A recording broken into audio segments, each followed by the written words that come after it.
আমি তোমার সাথে রিলেশন করব, তোমার আমার সাথে রিলেশন করতেই হবে। না তুমি অ্যাকসেপ্ট করবে না, ঠিক আছে তাহলে আমি ফোনটা রেখে আমি হাতটা কেটে আসতেছি। আমার নাম হচ্ছে মেহরুন্নেসা সীমা। আমার বাবা বিজনেসম্যান। আমি জন্ম থেকেই হচ্ছে মিরপুর সারাপাড়াতে থাকি। ওখানে বড় হওয়া, স্কুল সব ওখানেই। একটা ইংলিশ মিডিয়াম স্কুল আছে, ওখান থেকেই হচ্ছে প্লে থেকে নিয়ে ও লেভেলস পর্যন্ত পড়া। এ লেভেলস করা শেষ 2017-র শুরুর দিকে। একটা ছেলে তরফ থেকে ফেসবুকে ফ্রেন্ড রিকোয়েস্ট পাঠানো হওয়ার পর হচ্ছে তেমন কথা হতো না। দেখতাম ছেলেটা না কমেন্টসে মানে ভালো কোনো কমেন্ট করতো না।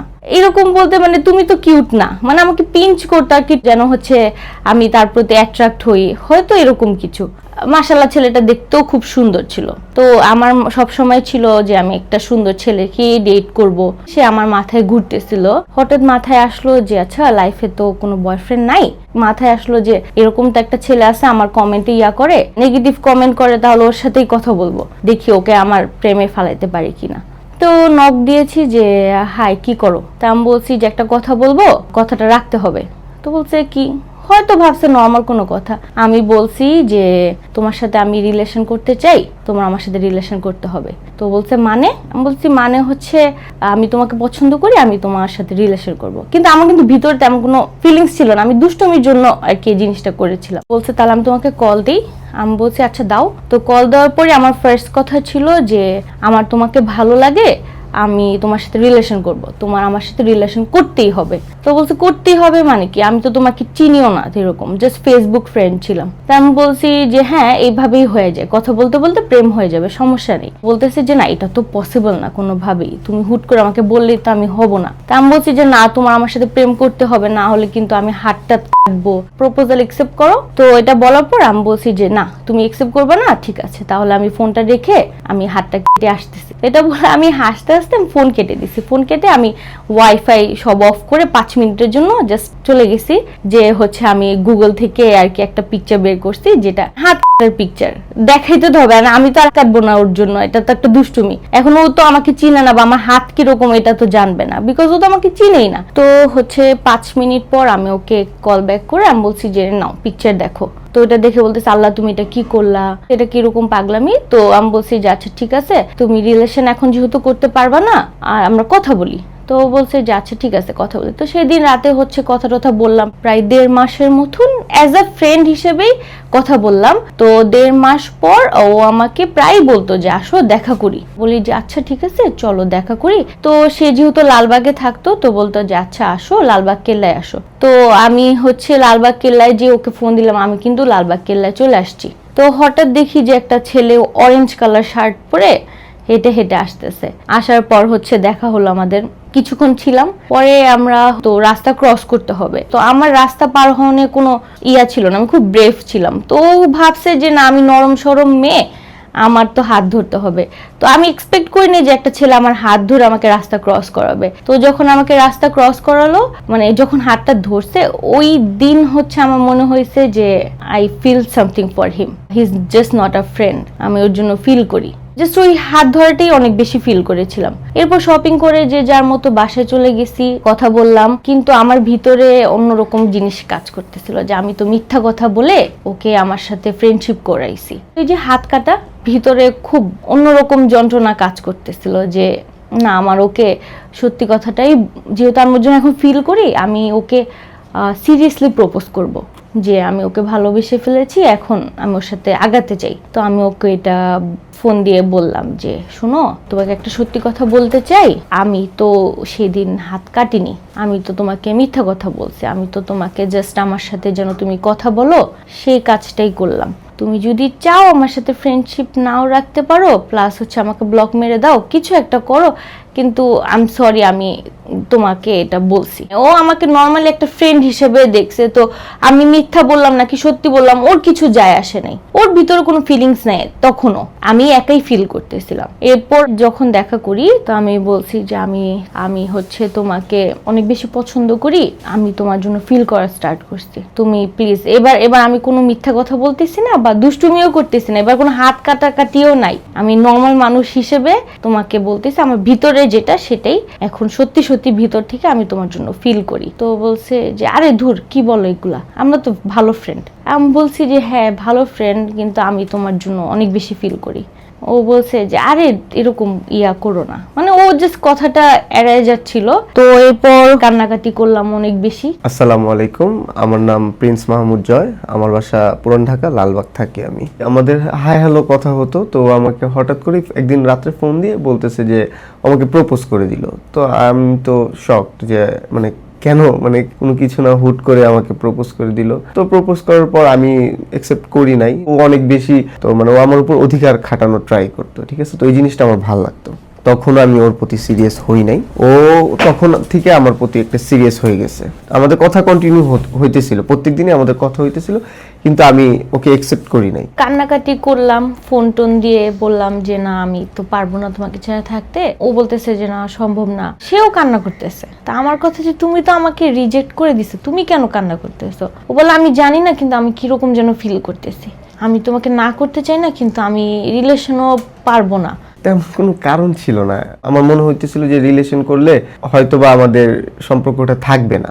সেপ্টেম্বর 15 তারিখে হচ্ছে সে আমাকে ভিডিও কল দেয় যে আই লাভ ইউ, আমি তোমাকে অনেক ভালোবাসি, তুমি যেহেতু এত পাগলামি করতেছো, যাও এই যে ফাইনালি আমি তোমার প্রপোজাল অ্যাকসেপ্ট করলাম, আজকে থেকে আমাদের রিলেশন শুরু। ডেটটা মনে রেখো, সেপ্টেম্বরের 15 তারিখ। এই যে রিলেশন শুরু হলো, ভালো মতনই যাচ্ছিল। যখন আমাদের রিলেশনে 3 বছর চলে, 2020 সালে করোনার টাইমে দাদু মারা যায়। দাদু মারা যাওয়ার পর যে 3 দিনের মিলাদ হয়, তো আমি বললাম যে আচ্ছা 3 দিন পর হচ্ছে মিলাদ হবে, তুমি আমার বাসায় আসো। বাসায় ইনভাইট করলাম ওকে, তুমি আমার বাসায় আসো, আমার ফ্রেন্ডসরাও আসবে, তুমি ওদের সাথে বসে থেকো, সমস্যা হবে না। আসলো বাসায়, এসে মিলাদ টিলাদ হওয়ার পর হচ্ছে যেহেতু মিলাদ সব ফ্যামিলি মেম্বাররাও ওখানে, তো মানে সবাই আর কি বলা বলি করা শুরু করতেছিল যে এই ছেলেটাকে, এটা তোর ফ্রেন্ড না, কারণ যেহেতু সবাই ছোট থেকেই চিনে, আমার ফ্রেন্ডসদেরকেও চিনে, তো এটা তো আমার ফ্রেন্ড না, এটা কে, চোখে পড়ে গেছে। তো সবাই আর কি আম্মুকে বলতেছিল যে এটা কে, এটা যদি ওর বয়ফ্রেন্ড হয়ে থাকে তাহলে এভাবে না থেকে বিয়ে করিয়ে দেন।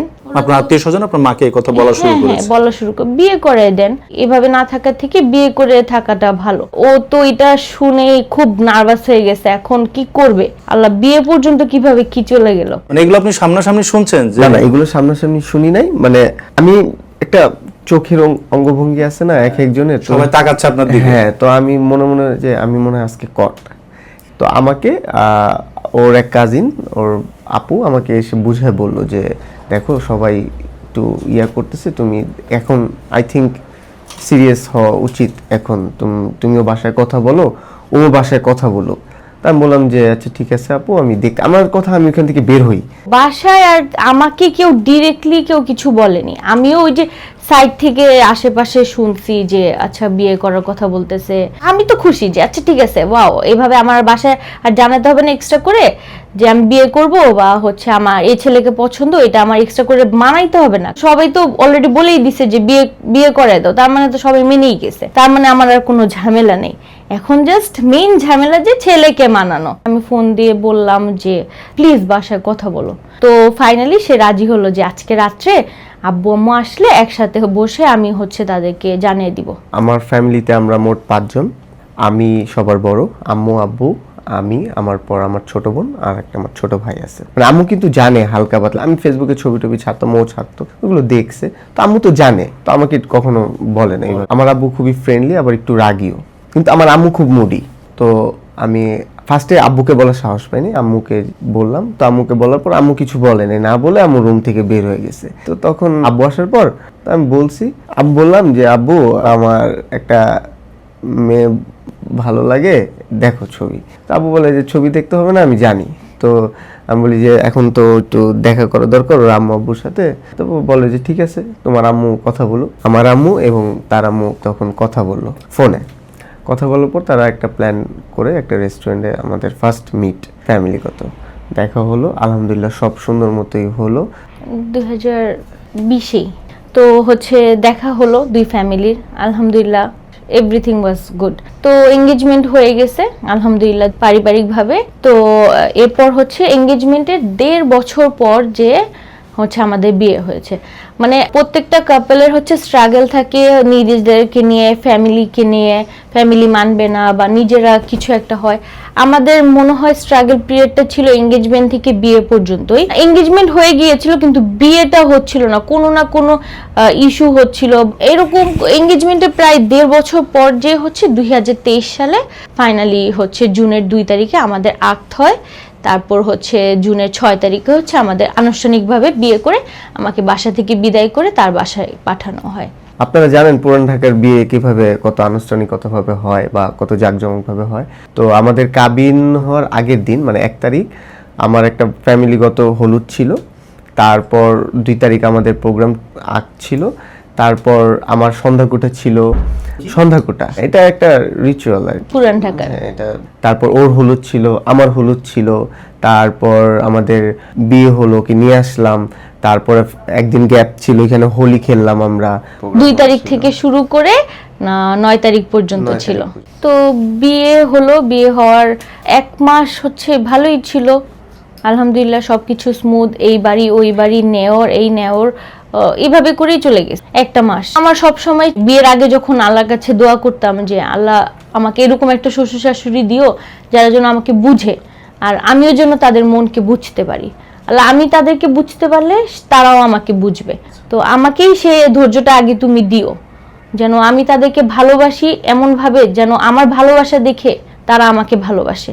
তো আমি যতটুকু সম্ভব আমি আমার শাশুড়িকে যেভাবে হ্যাপি রাখতে পারি আলহামদুলিল্লাহ হচ্ছে আমি আমার শ্বশুর শাশুড়িকে মনে হয় না কখনো কষ্ট দিছি, ইভেন তারাও আমাকে এরকম কষ্ট দিছে। কিন্তু আমি আমার নিজের সাথে ফাইট করতেছিলাম, কনফিউজ ছিলাম সংসার নিয়ে, যে সংসারই করব নাকি কিছু একটা করব। আমি তো পড়ালেখা শেষ করলাম, ও লেভেলস এ লেভেলস করা শেষ, তো আমার তো কিছু একটা করা উচিত ছিল। আবার মনে হচ্ছে যে না, সংসারটা তো খুব সুন্দর করে গুছালাম, শ্বশুর শাশুড়ি, হাজবেন্ড, ননদ, দেবর সবাইকে নিয়ে ভালোবেসে থাকতেছি, তারা তো আমাকে খুব ভালোবাসতেছে, এটাও খুব ভালো লাগতেছে। আবার মনে হচ্ছে যে না, কিছু একটা করলে হয়তো ভালো হবে। মানে আমি এত কনফিউজ ছিলাম যে একটা টাইম খুব কান্নাকাটি শুরু করলাম যে কি হলো। তো আমার কাছে মনে হচ্ছিল যে ঘরের কাজগুলো কোনো কাজই না, এটা তো হয়েই যাবে। বাইরে কিছু একটা করলে টাকাটা কামালেই মনে হয় আমার শান্তি লাগবে, মানুষ ওইটাকেই সম্মান করে আর হচ্ছে ওইটাকেই প্রায়োরিটি দেয়। তো একটা সময় নিজের সাথে নিজে ফাইট করতে করতে যে আমি রিয়েলাইজ করলাম যে আমি যে তাদেরকে ভালোবাসাটা দিলাম, আমি যে সংসারটাকে গুছালাম, এ কারণেই কিন্তু আমি ভালোবাসাটা পাচ্ছি, আমি তাদেরকে দিয়েছি বলেই। আমি যদি বাইরে যেতাম তখন কিন্তু আমার বাসাটা এত সুন্দর থাকতো না, বা কারোর সাথে হয়তো বাইরের থেকে আমি আসলাম, সবার সাথে 2টা কথা হতো, সম্পর্কটা তো এত ভালোভাবে গড়তো না বা এত দূর আগাতো না। হয়তো 2-3 দিন পর পর আমার ঝগড়া লাগতেই পারতো, কিন্তু আলহামদুলিল্লাহ যে এতদিন 1 বছর চলে গেছে, আমার তো কারোর সাথে কিছু হয়নি। তো আমার মনে হলো যে না, যেখানে দাঁড়িয়ে যেটা করি সেটাই মনে হয় ওই টাইমে বেটার। তো আমি মনে করি যে বাসায় কাজ করে বা সংসার চালায় বা হচ্ছে ফ্যামিলি সবাইকে একত্র করে রাখে, এটাও খুব বড় একটা দায়িত্ব, খুব বড় একটা কাজ। আমরা মেয়েরা হচ্ছে ভাবি যে যারা বাসায় হাউসওয়াইফ তারা হয়তো কোনো রেসপেক্ট ডিজার্ভ করে না, বিকজ তারা হচ্ছে বাইরে কোনো কাজ করতেছে না। এখনকার যুগে সবাই বলতেছে যে যারা বাহিরে টাকা আর্ন করতেছে বা যারা বাহিরে বিজনেস করতেছে বা হচ্ছে জব করতেছে ওরা রেসপেক্ট ডিজার্ভ করে, কিন্তু আমার কাছে তা লাগে না। আমার কাছে মনে হয় যে ঘর সামলাচ্ছে, যে সংসার গুছাচ্ছে, যে ফ্যামিলি সবাইকে একসাথে রাখতেছে, ও অনেক বেশি ডিজার্ভ করে। আমার হাজবেন্ড যদি আমাকে ডিপেন্ডেন্ট রাখতে পারে, সে যদি আমাকে চালাতে পারে, তার ইনকাম দিয়ে যদি আমাকে ভালো রাখতে পারে, তাহলে আমি কেন বাহিরে যাব? আমি বাসায় থেকে সবাইকে সামলাই, কারণ বাহিরেটা তো সে দেখতেছেই। আমি মনে করি বাসা সামলানো, ফ্যামিলি সবাইকে একসাথে রাখানো অনেক বড় একটা রেসপন্সিবিলিটি, আর এটা কোনো টাকা দিয়ে কামানো যায় না, এটা নিজের মন থেকে, নিজের দায়িত্ব থেকে এটা আর্ন করা হয়। এখন হচ্ছে আমাদের বিয়ের আলহামদুলিল্লাহ জুনের 2 তারিখে 3 বছর পূরণ হলো। আলহামদুলিল্লাহ আমাদের একটা 1.5 বছরের বেবিও আছে, শি ইজ সো কিউট। তার নাম হচ্ছে আইজাল ইসলাম ইজা। আলহামদুলিল্লাহ শি ইজ ডুইং গুড, আমরা অনেক ভালো আছি আর তার সাথে অনেক হ্যাপি। এখন দুইজনের মনে হয় যে সেই সব, এটাই আমাদের পূর্ণতা কি পরিপূর্ণতা, ওই হচ্ছে একটা পারফেক্ট এক্সাম্পল যে না আমাদের রিলেশনশিপটা ওয়ার্কআউট করেছে, ম্যারেজটাও ওয়ার্কআউট করেছে, এখন আমরা আলহামদুলিল্লাহ একটা মা বাবাও হয়ে গেছি। হাজবেন্ডকে কেমন পেয়েছেন আপনি? আলহামদুলিল্লাহ সে খুবই সাপোর্টিভ। তার ফ্যামিলি কি, ইভেন আমার ফ্যামিলিও কেউ যদি আমার সামনে এসে আমার সাথে কথা বলতে চায়, মানে কোনো নেগেটিভ কথা অবশ্যই, সে আমার আগেই সে দাঁড়িয়ে যায়, আমার পর্যন্তই আসতে দেয় না, প্রোটেক্ট করে আমাকে। কোনো আত্মীয় স্বজনও মানে যদি কিছু বলে সেটা আমার পর্যন্ত আসতে দেয় না, সে আমার হয়ে আমার আগেই হচ্ছে আমার জন্য ফাইট করে, মানে which is actually a blessing for me. এর থেকে মানে একটা ওয়াইফ একটা হাজবেন্ড থেকে কি এক্সপেক্ট করবে আমি জানি না। একটা হাজবেন্ড যদি এতটাই আন্ডারস্ট্যান্ডিং হয়, তার বউর সব ফিলিংস বুঝে, আমার মনে হয় না টাকা পয়সা এগুলো কোনো ম্যাটার করে। এটাই হচ্ছে সুখের ডেফিনেশন। আমি জানি সে হচ্ছে এমন একটা মানুষ যে তার হ্যাপিনেস কি সেটা দেখার আগেই আমার হ্যাপিনেস দেখবে, সে নিজের নিডসের আগে আমার নিডসের কথা থিঙ্ক করে। আলহামদুলিল্লাহ অনেক বেশি আমি খুশি। দিন শেষে হচ্ছে সে শুধু আমার কথাই ভাবে, আমি কিভাবে ভালো থাকবো, আমি কোথায় ভালো থাকবো, আমি কি খেলে ভালো থাকবো। পুরান ঢাকা মানুষ বিরিয়ানি খুব পছন্দ করে, আমার বিরিয়ানি পছন্দ না, বলবে যে তুমি কি খাবা খাও, আমি বলবো যে না তুমি না বিরিয়ানি খেতে চেলা, তাহলে চলো বিরিয়ানি খাই, বলবে যে না চলো বার্গার খাই। তার কিন্তু খুব কষ্ট হলো ওই বার্গারটা খেতে, কিন্তু তাও সে খাবে আমার জন্য। এটাই আমি মনে করি খুব বড় একটা পাওয়া আমার জন্য। স্ত্রী হিসেবে মানুষটাকে পেয়ে আপনার কাছে কেমন মনে হয়? আলহামদুলিল্লাহ, এরকম স্ত্রী পাওয়া ভাগ্যের বিষয়। আলহামদুলিল্লাহ।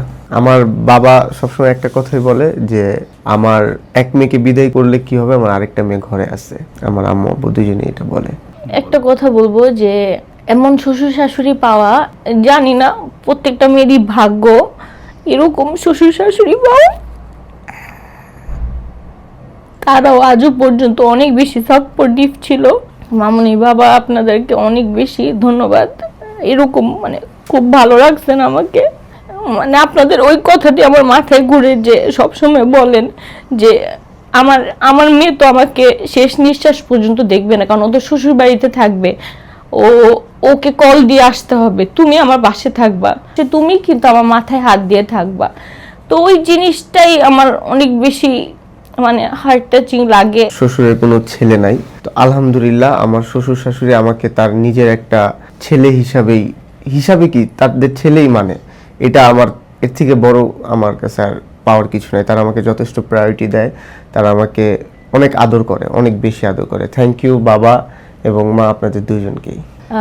আলহামদুলিল্লাহ আমাদের বিয়ে 3 বছর পূরণ হলো। আপনারা আমাদের জন্য দোয়া করবেন যেন হচ্ছে আমরা আমাদের জীবনটা আজীবন যেন দুইজন দুইজনের সাথেই থাকতে পারি, দুইজন দুইজনের সাথে বাঁচি।